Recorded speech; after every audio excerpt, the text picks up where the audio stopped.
Pada 24 September 2025, jalanan Tuban kembali tegang. Puluhan anggota perjuangan Wali Songo Indonesia Laskar Sabilillah atau PWILS mendatangi dua rumah yang biasa ditempati Habib Hussein Baagil. Mereka menuntut agar tokoh kontroversial itu segera ditangkap. Tuduhan yang dilayangkan bukan hal ringan. Mulai dari perusakan cagar budaya di Kompleks Makam Sunan Bonang hingga penyebaran berita bohong yang dinilai memprovokasi masyarakat. Suasana ini memperlihatkan rapuhnya relasi antara kelompok agama dan otoritas sosial di daerah.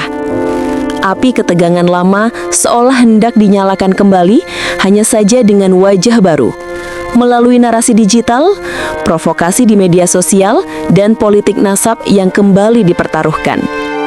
Akar historis, politik nasab dan Wali Songo.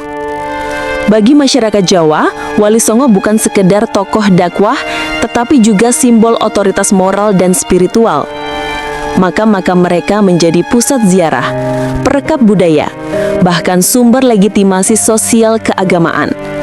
Tidak heran bila perubahan sekecil apapun pada Kompleks Makam Sunan Bonang bisa menimbulkan kegelisahan luas. Disinilah letak persoalan. Habib Hussein melalui video yang beredar di media sosial menyatakan bahwa 90% ia ikut mengubur jenazah di area itu, lalu menantang publik dengan sayembara 1 miliar rupiah plus mobil Alphard bagi siapa saja yang bisa membuktikan adanya makam palsu. Klaim itu, alih-alih membuka dialog akademis, justru dianggap sebagai bentuk kesombongan simbolik. Sejarah mencatat, klaim nasab keturunan, khususnya Ba'alawi memang sering menjadi sumber ketegangan. Syekh Abu Hasan Al-Sindi, seorang ulama besar dari Madinah, pernah menegaskan, nasab tanpa ilmu hanyalah beban. Kemuliaan sejati ada pada ilmu dan amal, bukan garis keturunan. Pandangan ini seakan menjawab kegelisahan publik Jawa, bahwa klaim keturunan tanpa akhlak hanya akan melahirkan konflik. Akademisi seperti Aziumardi Azra juga menulis panjang tentang diaspora Arab di Nusantara. Menurutnya, klaim genealogis para habaib kerap menjadi sumber otoritas. Tetapi jika tidak diimbangi ilmu dan kontribusi sosial, maka yang terjadi adalah resistensi dari masyarakat lokal. Fenomena di Tuban ini seolah menjadi bukti nyata dari analisis itu. Sosial politik, dari sayembara hingga provokasi digital. Sayembara 1 miliar rupiah dan Alphard yang diumumkan Habib Hussein jelas bukan sekedar retorika. Ia adalah bentuk provokasi digital yang dengan cepat menyebar dan memecah masyarakat. Di satu sisi, ada yang percaya penuh pada narasi itu. Di sisi lain, ada yang merasa warisan sejarah Wali Songo telah dilecehkan. PWILS merespons keras. Mereka menilai klaim itu sama saja dengan pengaburan sejarah, bahkan perusakan identitas kultural Jawa. Ketegangan ini lalu bermuara pada aksi massa, sesuatu yang sangat berbahaya bila dibiarkan berlarut-larut. Jika kita tarik ke konteks politik lebih luas, fenomena ini terjadi dalam suasana politik identitas menjelang Pilkada 2024-2025. Wacana agama dan keturunan mudah sekali dipolitisasi. Politik nasab menjadi senjata ampuh untuk menguasai ruang publik. Perspektif hukum antara UU ITE dan cagar budaya.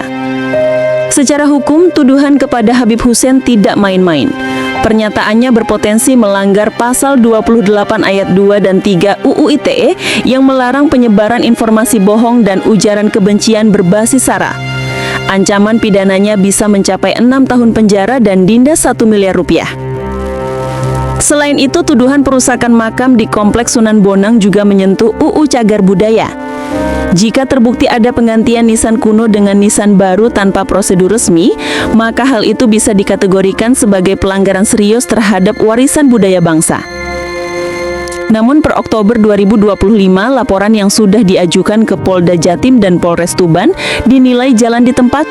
Gelar perkara memang sudah dilakukan, tapi belum ada keputusan hukum yang jelas. Kekosongan hukum inilah yang berpotensi melahirkan frustasi sosial dan bisa saja memicu konflik horizontal jika tidak segera ditangani. Refleksi antara kritik sejarah dan ujaran provokatif perlu dibedakan secara jernih. Kritik sejarah itu sah, bahkan sehat bagi demokrasi. Namun ketika kritik berubah menjadi provokasi, terlebih dengan gaya tantangan dan sayembara, ia berubah menjadi bara yang bisa menyulit emosi kolektif. Tuban, dengan sejarah panjangnya sebagai pusat dakwah Wali Songo, seharusnya menjadi ruang dialog damai, bukan arena perang simbolik antara kelompok yang mengusung nasab dan kelompok yang menekankan ilmu dan akhlak. Disinilah pentingnya peran negara. Penegakan hukum harus tegas dan netral. Jangan sampai hukum terlihat masuk angin, karena hal itu hanya akan memperbesar rasa ketidakadilan dan membuka ruang bagi aksi massa yang sulit dikendalikan. Penutup, agar konflik tidak membesar. Apa yang terjadi di Tuban hari ini adalah cermin rapuhnya hubungan antara agama, budaya, dan politik identitas. Politik nasab, perang simbolik makam hingga provokasi digital telah menjadi bahan bakar konflik baru. Kasus ini harus segera diselesaikan secara hukum, bukan dibiarkan menjadi komoditas politik atau tontonan media sosial. Seperti pepatah Jawa, Suradira Jaya Ningrat, lebur dening pangastuti. Segala kekuatan dunia akan luluh oleh kebijaksanaan. Tuban membutuhkan pangastuti itu hari ini.